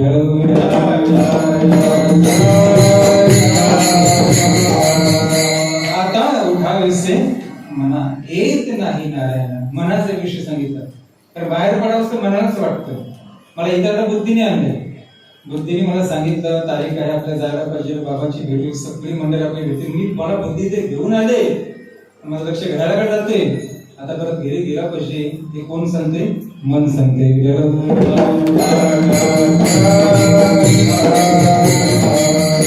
अंतर्मुख व्हायला मनुष्याला बुद्धी सहाय्य होते आणि मात्र बहिर्मुख करतो मनुष्याला ते माणसाचं मन बहिर्मुख करतो ते मन नसावं का असावं ना बहिर्मुख पण झाला पाहिजे मनुष्य आणि मनुष्य अंतर्मुख पण झाला पाहिजे अंतर्मुख होणं ही आपली साधना आहे आणि बहिर्मुख व्हायचं आहे संतांचे या जगावरती उपकार आहे तुकामणे आता ओरडो उपकार होता बहिर्मुख होणं हे जगासाठी कल्याण आहे शंभू महादेवाला लग्न करायची इच्छाच नव्हती लक्षात का शंभू महादेव शंकराशी मस्त ध्यानस्थ बसले होते तर देवाने त्याला सांगितलं प्रार्थना केली विनंती केली की तुम्ही विवाह करा लग्न करा लक्षात का त्यांची इच्छा होती लग्न करायचं कशाला ना नाहीतर शांतीसाठी समाधानासाठी सगळा तो संसार थाटण्यापेक्षा मी ते आहे तो समाधानी आहे आत्मा तो शिवाचा राम असतो मस्त अगदी ध्यानस्थ असणारा मुद्रा शंभू महादेव अगदी सुंदर मला खूप आवडते देवाचे त्यांना दोन नावं ठेवतात बघा एक स्मशानवाशी पण म्हणतात आणि कैलासवाशी पण म्हणतात दोन्ही ठिकाणी सारखी स्थिती आहे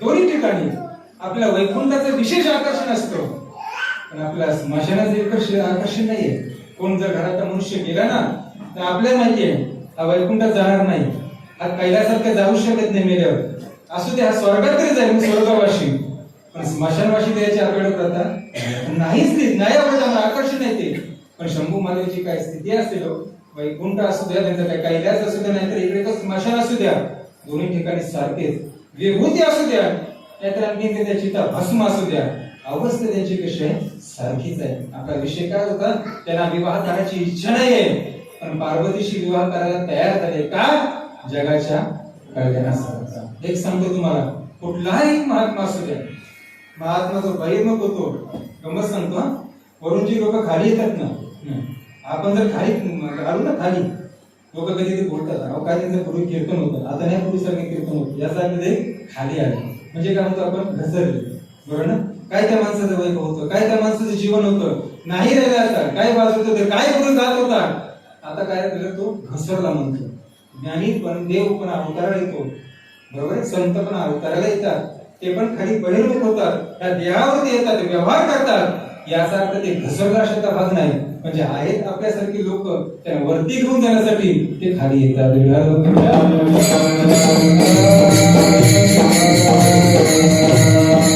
ज्यांची वाणी त्यांचा विषय भाषेचा संस्कृतच आहे सोहम हा शब्द काय जगामध्ये संस्कृत आहे पण ते पण प्राकृत बोलते आहे कारण एवढंच आहे त्या जगासाठी सुख दुःख आपल्याला पण आहे आणि सुख दुःख ज्ञानी माणसाला पण आहे जनक राजा दोनदा दुःखी झाले ज्ञानी आहे जनकासारखा ज्ञानी नाही कोणू शकत काय ज्ञान असेल त्या जनक राजाचं, राजा म्हटल्यानंतर सगळ्यात जबाबदार आहे. एवढी मोठी प्रजा, पुन्हा कधी कधी युद्ध करायचं, अनेक त्याच्या राण्या होत्या, त्या सगळ्या सांभाळायचं. पण त्याचं ज्ञान कधी इकडे तिकडे विचलित झालं नाही. अगदी स्थिर भूमिका ही राजा जनकाची आहे. पण तो राजा जनक पण 2 वेळा दुःखी दाखवला. 2 वेळा दुःखी झाला. पहिल्यांदा दुःखी तेव्हा झालं सीता स्वयंवराच्या वेळी तो धनुष्य कोणालाच उचलता येत नव्हता. दुःख झालं, मुलीचं लग्न होते की नाही हे दुःख झालं त्याला. पण नंतर बरं वाटलं, रामाशी धनुष्य उचलला, तोडला, समाधान वाटलं. पुन्हा एकदा दुःख झालं कधी त्या विधानाच्या वेळी. आता सीतेची वरात जाणार, सीता आपल्यापासून बाजूला जाणार, सोडून जाणार. ह्या 2 ठिकाणी राजा जनक झाले. सांगा त्या विषयात ज्ञानी क्षणभरासाठी दुःखी होऊ शकतो, पण दुःखी क्षणभरासाठी ज्ञानी होऊ शकत नाही.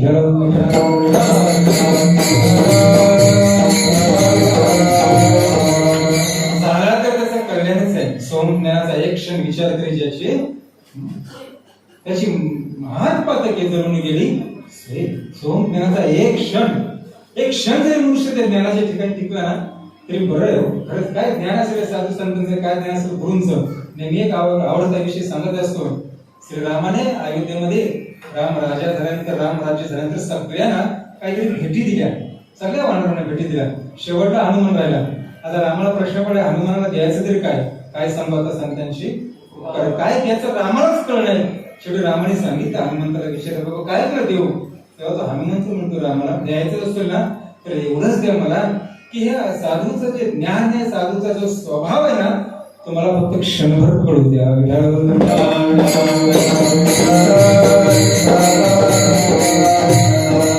आता उठा व्यसे मना येत नाही नारा. मन जर कुठे स्थिर होईल ना तर तो भगवंताच्या चरणावरती. इतर ठिकाणी नाही स्थिर होत. का? कारण तो मन आहेच कुठून? मनू इथून सुरुवात आहे त्या मनाची. आणि त्या मनूच्या बायकोचं का नाव होतं शतरूपा. बघा हे जे मन आहे त्याची सुरुवात कुठून आहे? मनू राजापासून सुरुवात आहे. त्या मनू राजाच्या बायकोचं नाव शतरूपा. शतरूपा म्हणजे काय? हिची अनेक रूप. बायकोचं नावच काय? ही खरी नाव जी अश्मीची नावं ठेवलीत नावं आहेत. बायकोचं नवऱ्याचं असतं खरी नाव. जसं नाव तशी ती व्यक्ती. शतरूपा नाव जिची अनेक रूप. या मनूच्या बायकोचं नाव जर शतरूपा असेल तर या मनाला सुद्धा आपल्या अनेक रूप आवडतात. एकच रूप, एकच कुठली गोष्ट मनाला आवडते अनेक. आणि असं हे मन तुकोबरामध्ये इतकं स्थिर झालेलं आहे, त्याला इथं आवडते. आता उठावस्ते म्हणा येत नाही नारायण. आता ही अवस्था कशी प्राप्त झाली अभंगाचं पुढचं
येथे सापडले की तुका म्हणजे सांगू काय एकाय वृत्ती सरळ करत्या. या संतांच्या गुरूंच्या सहवासामध्ये आल्यानंतर सहज करतात. मग अशी मी तुळशी गाडीमध्ये यांच्याशी काहीतरी येताना चर्चा केली होती की काही गोष्टी अशा आहेत ना समजदारपणाच्या ज्या वेळीच समजाव्या कळाव्या आपल्याला. नाहीतर कधी कधी काय होतं माहिती काय, चांगलं ज्ञान होतं माणसाला, खूप चांगली समज येते, पण त्या ज्ञानाप्रमाणे त्या समजेप्रमाणे जगायला माणसाकडे वेळ राहत नाही.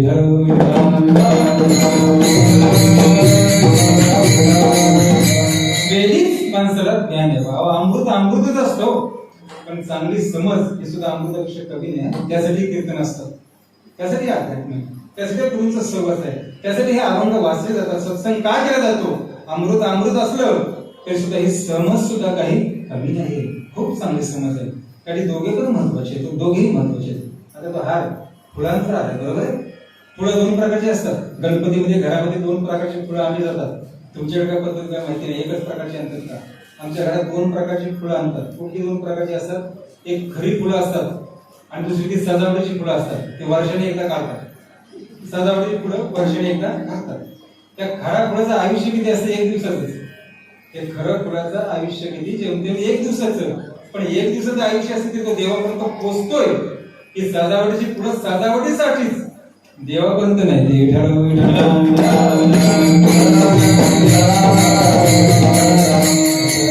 जग फसलं, जग फसलं ते मान्य करावं लागलं. आम्ही फसलो. ते नशीब बापूंची सहवास, संगत, बाबाची संगत, आम्ही फसलो. माणसं ओळखणं फार कठीण आहे. खरं फुल कोणतं, सजावटीचं फुल कोणतं, काय ओळखा या समाजामध्ये, आताच्या जगामध्ये काय ओळखा? खरं फुल कोणतं, हे सजावटीचं फुल कोणतं ओळखणं आता काहीच करणार नाही, काहीच समजत नाही. एवढी सजावट झाली ना समाजामध्ये, ही सजावट बघितल्यानंतर आश्चर्य वाटतो. कुठे शोधल ह्या सजावटीमध्ये खराब फुल? कोण शोधू शकतो? ती फुलं पण अशी असतात ना, देव अशी घरामध्ये सजावटीची, कळत नाही ना ते फुल खरं कोणतं नाही खोटं कोणतं. काय बनवणाऱ्याने ती फुलं बनवली असते, कोण ओळखू शकतो? आपण ओळखू शकत नाही. दुसऱ्याच्या घरामध्ये गेल्यानंतर ओळखताच येत नाही. त्या दीपावलीमध्ये सुद्धा ते लक्ष्मी पूजनाला पण ते दुकानदार लोक हे मोठी मोठी फुलं लावतात अशी बाहेर. सगळी सजावटची फुलं 4-4 दिवस 8-8 दिवस ती राहतात. ती सगळी सजावट कोण ओळखेल सांगावं? जर फुलं अशी ठेवली ना, खरं फुल म्हणजे जसं तसं बनवलं, कोण ओळखू शकतो? कोणाचं नाही ती परीक्षा ओळखण्यासाठी? एकच ओळखू शकतो, तिला म्हणतात मधमाशी.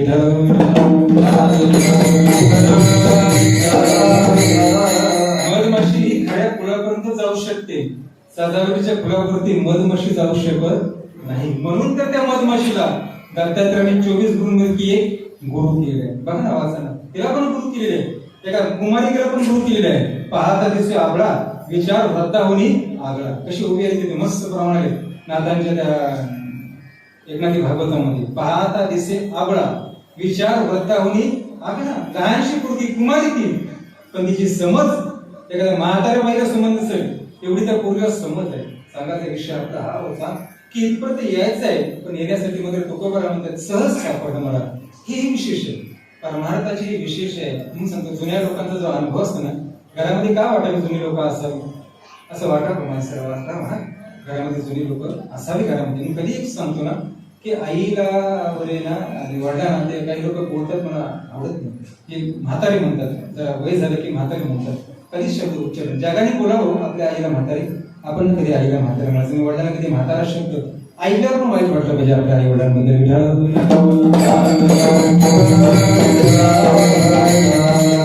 आपल्या काही लोक जगली पाहिजे असं वाटलं पाहिजे आपल्याला. ह्यांना ठेवावं, काय ठेवावं आहे ना, त्यांच्याकडे अनुभव. का अर्जुनाने कृष्णाला निवडलं? त्या युद्धामध्ये का निवडलं असेल? पांडवांपेक्षा त्याचं वय जास्त आहे. आताच्या तुलनेमध्ये पाहिलं तर देवाचं वय पहिले खूप असेल ना, पण अर्जुनाला तर माहिती आहे याला जवळ सामान्याचं मागचं कारण काय. याच्याकडे जो अनुभव आहे तो या ब्रह्मांडामध्ये कुठल्याच योद्ध्याकडे नाही. त्यासाठी तिने सवय ठेवलेलं आहे. घरामध्ये असावा ही अनुभवी माणसं आहे.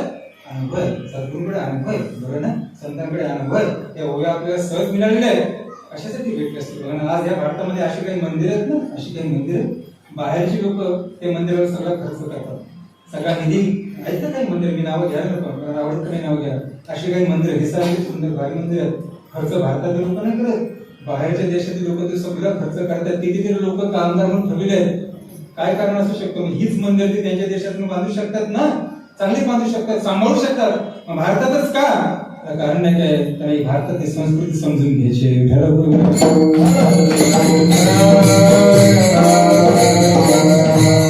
आणि अशा कार्यक्रमाचं आयोजन पाहतो बरं वाटतं. जिथे संस्कृती जिवंत ठेवण्याचा कार्यक्रम काम केले जातं ना, ती माणसं मला खूप आवडतात, खूप आवडतात. ते कार्यक्रम आवडतात, अशी माणसं आवडतात. एवढी वेळ देऊन इथे यावं तुम्ही लोकांनी. काय तू येऊ शकतो ना, एखादा चालते ना, काय नको प्रत्येकामध्ये मी नाही केलं तरी काय, पण नाही मला जायलाच पाहिजे. हे संस्कृतीचं काम आहे. आम्ही संस्कृती सांभाळली, आम्ही अध्यात्म सांभाळलं, आम्ही धर्म सांभाळला, तर धर्म ही संस्कृती आम्हाला अध्यात्म आम्हाला सांभाळले. तुका म्हणे काय सांगते केने ते सापडले सहजगत्या हे प्राप्त झालेलं आहे. आणि प्राप्त झाल्यानंतर तुकोबार म्हणतात आता परमेश्वर तुझी इच्छा अभंगाचं तुका म्हणे भोग तुका म्हणे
तुका म्हणे भोग गेला निवारला समाधान कधी आणि समाधान झाल्यानंतरची अवस्था तुका म्हणे भोग जोपर्यंत हे संपत नाही तोपर्यंत समाधान पण नाही. मग संचित असेल क्रियमान असेल किंवा आणखीन काय असेल प्रारब्धाचे जे काही भोग आहे हे सगळं संपलं ना माणसाचं की माणसाला समाधान मिळतं. तो का म्हणे भोग काय असेल ते प्रारब्ध क्रिया माणसांची संपल्यानंतर त्या माणसाचं जीवन आणि साधू संत पण जगण्याचं मागचं कारण का शरीराला ते म्हणतात आता आम्हाला शरीराची गरज नाही. आम्हाला जर जगवायचं असेल ना देवा तर तू आमच्या शरीरावर जगव, आम्हाला त्याची आवश्यकता नाही. ज्ञान झाल्यानंतर ज्ञानाची चरम अवस्था प्राप्त झाल्यानंतर भगवत प्राप्ती केल्यानंतर त्या भगवत प्राप्ती करता ते शरीराला जगवतात आणि भगवत प्राप्ती झाल्यानंतर म्हणतात आता आम्हाला शरीराची आवश्यकता नाही, पण आमच्या शरीराला जर जगवावं वाटत असेल तर तूच जगव. कशासाठी? कारण एकच ना, देहाच्या जगाच्या कल्याणात संतांच्या या समाजाचं कल्याण व्हावं यासाठी हे शरीराला जगव. शिष्याने प्रश्न केला होता रामकृष्ण परमहंसांना की एवढा मोठा तुमचा आजार आणि तुमच्याकडे सिद्धी प्राप्त आहे, महाकालिका तुम्हाला प्रसन्न आहे, तर तुम्ही हा तुमचा आजार बरा का नाही करत? तो म्हणतो आजार जर मला झाला असता ना तर मी तो कधीच बरा केला असता. तो मला झालाच नाही हा रोग, मग झाला कोणाला? माझ्या शरीराला. माझं शरीर बघेल आणि तो आजार बघेल. मी माझ्या शरीरामध्ये आनंदी आहे का? मला कुठं प्रारब्ध नाही, संचित नाही, क्रिया नाही, मला भोगच नाहीये. तेव्हा मनुष्य म्हणतो मला समाधान वाटतं. येताना अविनाश तुम्हाला बघायला गाडीत तुम्हाला समाधान वाटतं का? नवीन गाडी घेतो ते समाधान वाटतं का? थोडं मला समाधान वाटतंय पण तेवढं भरपूर समाधान नाही मला वाटत. भरपूर समाधान काय वाटत म्हणून ते एसी लावा तर तुम्हाला समाधान वाटेल. ते एसी लावली बरं आता तरी तुम्हाला समाधान वाटत असेल ना, अरे अजून मला समाधान वाटतंय पण खूप समाधान नाही वाटत मला. समाधान कधी वाटेल तो म्हणते शेवटचा हात भरल्यावर विरोबा